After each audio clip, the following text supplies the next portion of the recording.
Good morning વિદ્યાર્થી મિત્રો. દી આદર્શ હાઈસ્કૂલમાં તમારું સ્વાગત છે.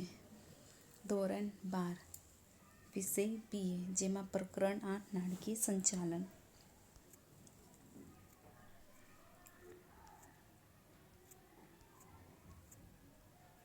જેમાં આજે આપણે જોઈએ મૂડી માળખું, કેપિટલ સ્ટ્રક્ચર, ખ્યાલ અને વ્યાખ્યા. નાણાકીય યોજનાના મહત્વના બે પાસા હોય છે. પહેલું, મૂડીની જરૂરિયાતનો અંદાજ એટલે મૂડીકરણનો પ્રશ્ન. બીજું, મૂડીના પ્રાપ્તિ સ્થાનો નક્કી કરવા એટલે મૂડી માળખાનો પ્રશ્ન. કંપની જુદા જુદા પ્રાપ્તિ સ્થાનોમાંથી જરૂરી મૂડીરોકાણ મેળવી શકે છે. કંપની વિવિધ પ્રકારની જામીનગીરીઓ જેવી કે equity share, preference share, debenture વગેરે બહાર પાડીને મૂડી પ્રાપ્ત કરે છે. વિવિધ પ્રકારની જામીનગીરીઓ કેટલા પ્રમાણમાં પસાર પાડવી તે અંગેનો નિર્ણય નાણાકીય સંચાલકે કરવાનો હોય છે. મૂડી માળખું એટલે મૂડી પ્રાપ્તિના જુદા જુદા સ્થાનો, જેવા કે equity share, preference share, debenture, અનામતો અને લોન ભંડોળનું મિશ્રણ. આ સંદર્ભમાં ગેસ્ટનબર્ગના જણાવ્યા મુજબ જામીનગીરીઓના પ્રકાર અંગેના નિર્ણયો કંપનીના મૂડી માળખામાં પ્રતિબિંબિત થાય છે. સરળ શબ્દોમાં, મૂડી માળખું એટલે કંપનીએ તેની જરૂરી મૂડી ઊભી કરવા માટે ઉપયોગમાં લીધેલા જુદા જુદા પ્રાપ્તિ સ્થાનોનું મિશ્રણ. હોલેન્ડના જણાવ્યા મુજબ, મૂડી માળખું એટલે નાણાં ઊભા કરવા માટે કંપનીએ બહાર પાડેલ જામીનગીરીઓ અને ઉપયોગમાં લીધેલા વિવિધ પ્રાપ્તિ સ્થાનોના વિસ્તાર તથા તેમની વચ્ચેનું પ્રમાણ. આદર્શ મૂડી માળખાની લાક્ષણિકતાઓ, જેમાં પહેલું, સરળતા. ઓછામાં ઓછા પ્રકારની જામીનગીરીઓ બહાર પાડવામાં આવે તો વહીવટી દૃષ્ટિએ મૂડી માળખું સરળ બને છે. નફાકારકતા. કંપનીનો નફો ઇષ્ટતમ રહે તે રીતે મૂડી માળખાની યોજના હોવી જોઈએ. નાણાંની પ્રાપ્યતા. મૂડી માળખામાં વિવિધ પ્રાપ્તિ સ્થાનોનું સંયોજન એવી રીતે કરવું જોઈએ કે જેથી પર્યાપ્ત નાણાં પ્રાપ્ત થાય. પરિવર્તનશીલતા. કંપનીનું મૂડી માળખું પરિવર્તનશીલ હોવું જોઈએ, જેથી બદલાતા સંજોગોમાં અને જરૂરિયાત પ્રમાણે તેમાં ફેરફાર કરી શકાય. કરકસર. મૂડી માળખામાં વિવિધ પ્રાપ્તિ સ્થાનોનું સંયોજન એ રીતે થવું જોઈએ કે જેથી મૂડીની પડતર લઘુત્તમ થાય. સમતુલા. માલિકીની મૂડી અને ઓછીની મૂડી વચ્ચે યોગ્ય સમતુલા જળવાવી જોઈએ. તરલતા. જવાબદારી કે દેવાની ચૂકવણી સમયસર થઈ શકે તે પ્રકારની જોગવાઈ મૂડી માળખામાં હોવી જરૂરી છે. આકર્ષણ. વિવિધ પ્રકારના રોકાણકારોને રોકાણ કરવા માટે આકર્ષી શકે તેવું હોવું જોઈએ. સઘળતા. ઓછીની મૂડીનું પ્રમાણ એટલે વધુ ન રાખવું જોઈએ કે જેથી વ્યાજનો બોજ સહન ન થાય અને નાદારીનું જોખમ ઊભું થાય. એના પછી મૂડી માળખાના પ્રકારો, જેમાં 4 પ્રકારો છે. પહેલું, માત્ર ઇક્વિટી શેરનું મૂડી માળખું. બીજું, ઇક્વિટી શેર સાથે પ્રેફરન્સ શેરનું મૂડી માળખું. સી. ઇક્વિટી શેર સાથે ડિબેન્ચરનું મૂડી માળખું. ડી. ઇક્વિટી શેર સાથે પ્રેફરન્સ શેર અને ડિબેન્ચરનું મૂડી માળખું. એના પછી મૂડી માળખાને અસર કરતા પરિબળો, જેમાં 2 પરિબળો છે, આંતરિક પરિબળો અને બાહ્ય પરિબળો. એમાં સૌપ્રથમ આપણે જોઈએ આંતરિક પરિબળો. ધંધાનો પ્રકાર. ઉત્પાદન કરતા વિશાળ ઔદ્યોગિક એકમોમાં કાયમી મૂડીની જરૂરિયાત વધુ હોય છે, ત્યારે વ્યાપારી એકમોમાં પ્રમાણમાં કાયમી મૂડીની જરૂરિયાત ઓછી હોય છે. સેવાકીય એકમોમાં સેવાના પ્રકારના આધારે કાયમી મૂડી રોકાણ નક્કી થાય છે. બીજું, ધંધાનું કદ. મોટા કદના એકમોની પ્રવૃત્તિઓ વિશાળ પાયા પર હોવાથી મોટા પ્રમાણમાં કાયમી મૂડીની જરૂરિયાત રહે છે. નાના કદના ઔદ્યોગિક એકમોને પ્રમાણમાં ઓછી કાયમી મૂડીની જરૂરિયાત પડે છે. વ્યાપારી એકમોમાં પ્રમાણમાં કાયમી મૂડીની જરૂરિયાત ઓછી હોય છે. ત્રીજું, ધંધાની કમાણીના અંદાજો. ધંધાની કમાણી સ્થિર અથવા અસ્થિર હોઈ શકે છે. કંપનીની ભવિષ્યની અંદાજિત કમાણી સ્થિર અને સારા પ્રમાણમાં થાય તો કંપની ઓછીની મૂડી પર આધાર રાખી શકે છે. મિલકતોનું સ્વરૂપ અને જરૂરિયાત. મોટા પાયા પર કાયમી મિલકતોની ધંધામાં જરૂરિયાત વધુ હોય ત્યારે મૂડી માળખામાં ઇક્વિટી શેરનું પ્રમાણ વધુ હોય છે. કાયમી મિલકતોમાં રોકાણ વધુ હોવાને કારણે મિલકતો ખરીદવી, ભાડા ખરીદ કે ભાડાપટ્ટાથી લેવી તે વિચારવામાં આવે છે. સંચાલકોનું વલણ.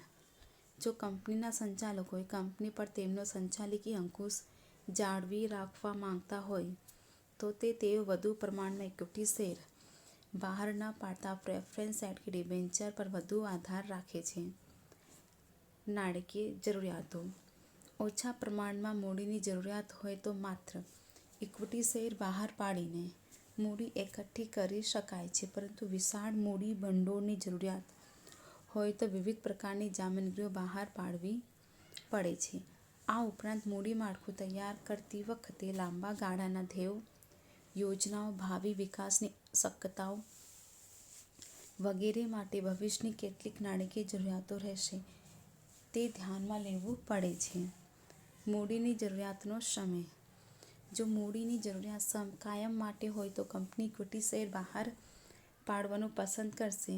બીજી બાજુ કંપનીએ ટૂંકા ગાળા માટે મૂડીની જરૂર હોય તો ડિબેન્ચર કે પ્રેફરન્સ શેર દ્વારા પણ મૂડી મેળવશે. બાહ્ય પરિબળો, જેમાં પહેલું મૂડી બજારમાં તેજી મંદીની પરિસ્થિતિ. મંદીના સમયમાં રોકાણકારો વ્યાજની સ્થિર આવક માટે ઇક્વિટી શેરમાં નહીં પરંતુ ડિબેન્ચરમાં રોકાણ કરવાનું પસંદ કરશે. જ્યારે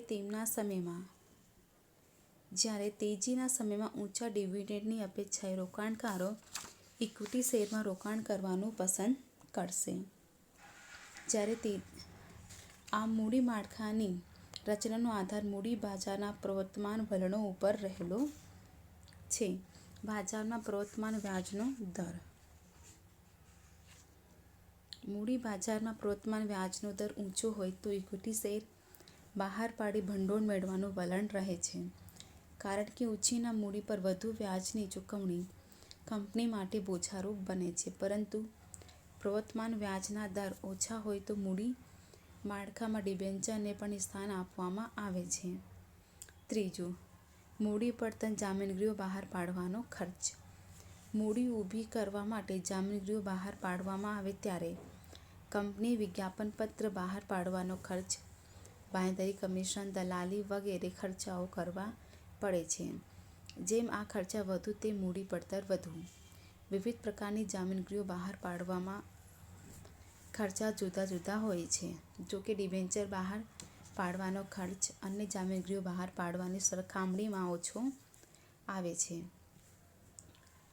કાનૂની નિયંત્રણો. મૂડી માળખું પસંદ કરતી વખતે કાનૂની નિયંત્રણો પણ ધ્યાનમાં રાખવામાં આવે છે. કંપની ધારા પ્રમાણે જામીનગીરીઓ બહાર પાડી મૂડી ભંડોળ મેળવતી કંપનીએ ઇક્વિટી શેર ફરજિયાત બહાર પાડવા પડે છે. આ ઉપરાંત સેબીના નિયમો, આરબીઆઈના નિયમો, કંપની ધારાની જોગવાઈઓને પણ ધ્યાનમાં લેવામાં આવે છે. કરવેરા નીતિ. કરવેરાનું પ્રમાણ ઊંચું હોય તો કંપની ડિબેન્ચર બહાર પાડી વધુ મૂડી ભંડોળ મેળવવાનું વલણ રાખે છે, જેથી ડિબેન્ચર પર ચૂકવેલ વ્યાજની રકમ કરવેરાના હેતુ માટે આવકમાંથી કપાત તરીકે નજરે મેળવી શકાય છે.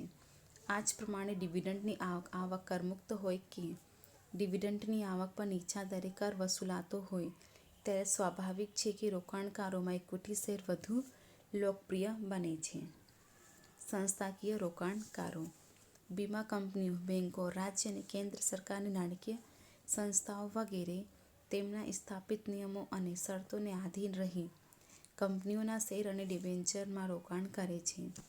મૂડી માળખાની રચના કરતી વખતે કે મૂડી માળખાની રચનામાં ફેરફાર કરતી વખતે આ બધી સંસ્થાઓના વલણો અને શરતોની વિચારણા કરવામાં આવે છે. વિદેશી સંસ્થાકીય રોકાણકારો. વિદેશી રોકાણકારો સંસ્થા એક એવી સંસ્થા છે કે જેની સ્થાપના અને નોંધણી ભારત બહાર થઈ હોય અને જેનો ઉદ્દેશ્ય ભારતના પ્રાથમિક અને ગૌણ બજારમાં નિયત કરેલ જામીનગીરીઓમાં રોકાણ કરવાનું છે. વિદેશી રોકાણ સંસ્થાએ સેબી સમક્ષ તેની નોંધણી કરાવવી પડે છે. આવી સંસ્થાઓને ભારતીય કંપનીના શેર ડિબેન્ચર ખરીદવાની મંજૂરી આપવામાં આવે છે.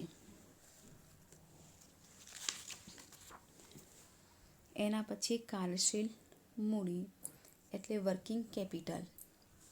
બધા જ પ્રકારના ધંધામાં કાયમી મૂડી અને કાર્યશીલ મૂડીની જરૂર પડે છે. કાયમી મિલકતો જેવી કે જમીન, મકાન, યંત્રો વગેરે ખરીદવા માટે કાયમી મૂડીની જરૂર રહે છે. જ્યારે કાર્યશીલ મૂડીની જરૂરિયાત રોજબરોજના ખર્ચા ચૂકવવા માટે રહે છે, જે સામાન્ય રીતે ધંધાની ચાલુ મિલકતો જેવી કે કાચો માલ, દેવાદારો, લેણી હુંડી વગેરેમાં રોકાયેલી રહે છે. કાર્યશીલ મૂડી ધંધામાં સતત રીતે ચક્રાકારે ફરતી રહે છે. આથી કાર્યશીલ મૂડીને જીવન રક્ત કહે છે. ચાલુ મિલકતોનો ચાલુ જવાબદારીઓની ઉપરનો વધારો એટલે કાર્યશીલ મૂડી. જે એસ મિલના જણાવ્યા મુજબ ચાલુ મિલકતોનો સરવાળો એટલે ધંધાની કુલ કાર્યશીલ મૂડી. કાર્યશીલ મૂડીનો ખ્યાલ, જેમાં પહેલું કુલ કાર્યશીલ મૂડી.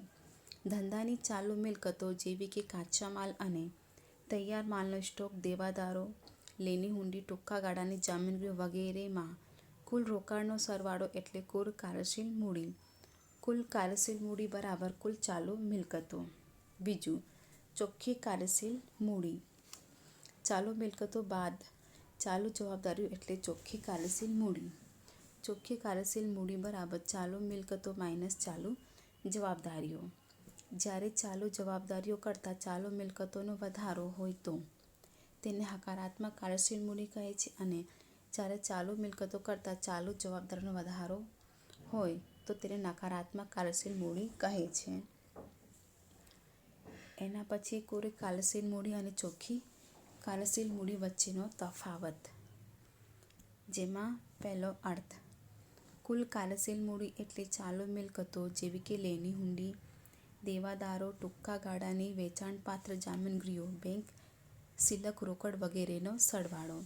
ચોખ્ખી કાર્યશીલ મૂડી એટલે ચાલુ મિલકતો બાદ ચાલુ જવાબદારીઓ. તરલતાની સ્થિતિ. આ ખ્યાલ કંપનીની તરલતાની સ્થિતિ દર્શાવતો નથી. આ ખ્યાલ કંપનીની તરલતાની સ્થિતિ દર્શાવે છે. નાણાકીય સ્થિતિ અને માપદંડ. કંપનીની સાચી નાણાકીય પરિસ્થિતિનો ખ્યાલ આપતો હોય છે. આ ખ્યાલ કંપનીની તરલતાની સ્થિતિ દર્શાવે છે. ચાલુ જવાબદારીઓમાં વધારો. કુલ કાર્યશીલ મૂડીમાં ચાલુ જવાબદારીઓ વધારો કુલ કાર્યશીલ મૂડીમાં વધારો કરે છે. જ્યારે ચાલુ જવાબદારીમાં વધારો ચોખ્ખી કાર્યશીલ મૂડીમાં વધારો કરતું નથી. લક્ષણો. કાર્યશીલ મૂડીની લાક્ષણિકતાઓ. ટૂંકા ગાળાની મૂડી. કાર્યશીલ મૂડી એ ટૂંકા ગાળાની મૂડી છે. ચાલુ મિલકતોમાં રોકાણ. કાર્યશીલ મૂડીમાં દેવાદારો, લેણી હુંડીઓ, ટૂંકા ગાળાની જામીનગીરીઓનો ચાલુ મિલકતોમાં સમાવેશ થાય છે. તરલતા. તરલતા એ કાર્યશીલ મૂડીનું પાયાનું લક્ષણ છે. બધી જ ચાલુ મિલકતો કે જેમાં કાર્યશીલ મૂડી રોકાયેલી છે તેનું સરળતાથી રોકડમાં રૂપાંતરણ થાય છે. ઓછું જોખમ. કાર્યશીલ મૂડી ધંધામાં ફરતી, ટૂંકા ગાળા માટેની અને સરળતાથી રોકડમાં રૂપાંતરણ પામતી મૂડી છે, જેથી જોખમનું તત્વ ઓછું છે. બદલાતું સ્વરૂપ. જે ચાલુ મિલકતોમાં કાર્યશીલ મૂડીનું રોકાણ થયું છે તેનું સ્વરૂપ સતત બદલાતું રહે છે. દાખલા તરીકે, કાચા માલનું અર્ધ-તૈયાર માલમાં, અર્ધ-તૈયાર માલનું તૈયાર માલમાં અને તૈયાર માલનું શાક પર વેચાણ થાય તો દેવાદારોમાં અને રોકડેથી વેચાણ થાય તો રોકડમાં રૂપાંતરણ થાય છે. રોજબરોજના ખર્ચા ચૂકવવા. રોજબરોજના ખર્ચા ચૂકવવા માટે કાર્યશીલ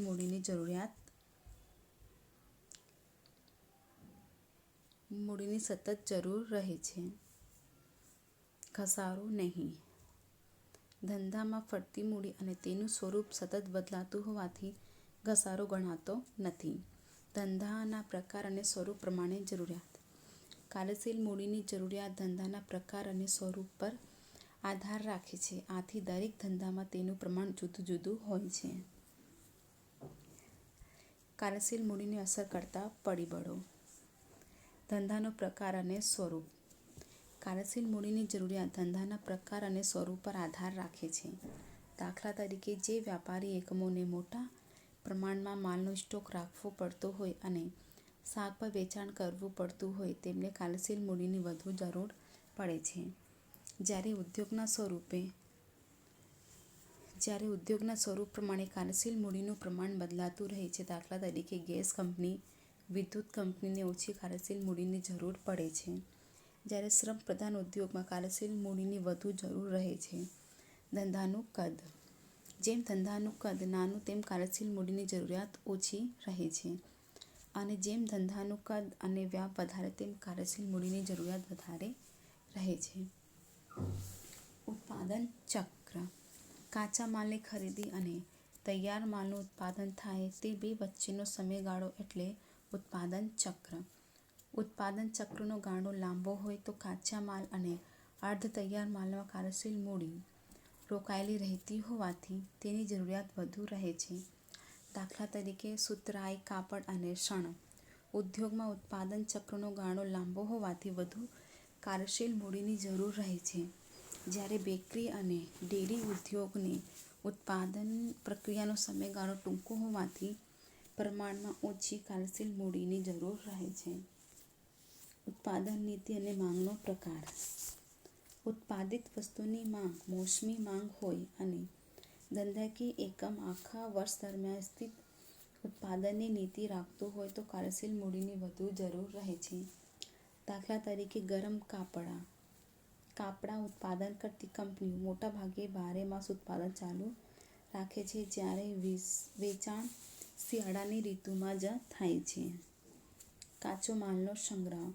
કાચા માલના પ્રાપ્તિસ્થાનો મર્યાદિત હોય કે અનિયમિત રીતે કાચો માલ પૂરો પાડતા હોય કે ચોક્કસ ઋતુમાં જ પ્રાપ્ત હોય ત્યારે કાચા માલનો જથ્થોનો સંગ્રહ રાખવો પડે છે. આથી કાર્યશીલ મૂડીનું રોકાણ કરતા માલના સ્ટોકમાં પ્રમાણમાં વધારો થાય છે. શાક નીતિ. તૈયાર માલનું વેચાણ રોકડેથી કરવાની નીતિ હોય તો ઓછી કાર્યશીલ મૂડીની જરૂર પડે છે અને પરંતુ શાક ઉપર વેચાણ નીતિ અપનાવવામાં આવી હોય તો કાર્યશીલ મૂડીની જરૂરિયાત વધુ છે. આ જ રીતે કાચો માલ સરળતાથી શાક ઉપર મળે તો ઓછી કાર્યશીલ મૂડીની જરૂર રહે છે. જો કાચા માલની ખરીદી રોકડેથી જ કરવી પડે તેમ હોય ત્યારે કાર્યશીલ મૂડીની જરૂરિયાત વધે છે. ચાલુ મિલકતોનું રોકડમાં રૂપાંતરણ. દેવાદારો પાસેથી ઉઘરાણી ઝડપથી વસૂલ થતી હોય, તૈયાર માલનું વેચાણ રોકડેથી થતું હોય, લેણી હુંડીના નાણાં પાકતી તારીખે મળી રહેતા હોય તો પ્રમાણમાં કાર્યશીલ મૂડીની ઓછી જરૂર પડે છે. આથી વિરુદ્ધ પરિસ્થિતિમાં કાર્યશીલ મૂડીની જરૂરિયાત વધુ રહે છે. સ્ટોક ચલન દર.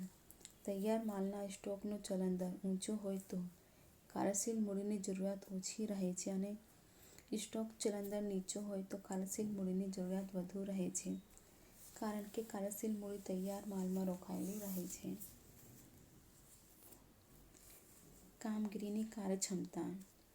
ઓછા પ્રયત્ને વધારે પરિણામો મેળવવા એટલે સંચાલકીય કામગીરીની કાર્યક્ષમતા.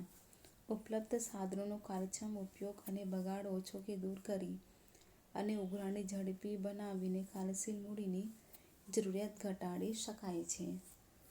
નફાની ફાળવણી. ડિવિડન્ડ તરીકે કરવામાં આવતી નફાની ફાળવણી રોકડને અસર કરે છે કારણ કે ડિવિડન્ડ રોકડમાં જ ચૂકવવું પડે છે.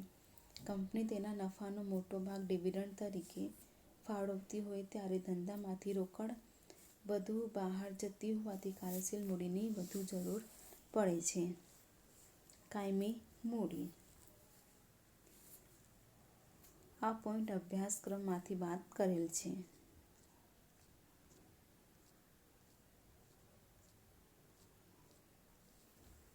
સ્વાધ્યાયમાં તમારે MCQ મોડે કરવાનું રહેશે.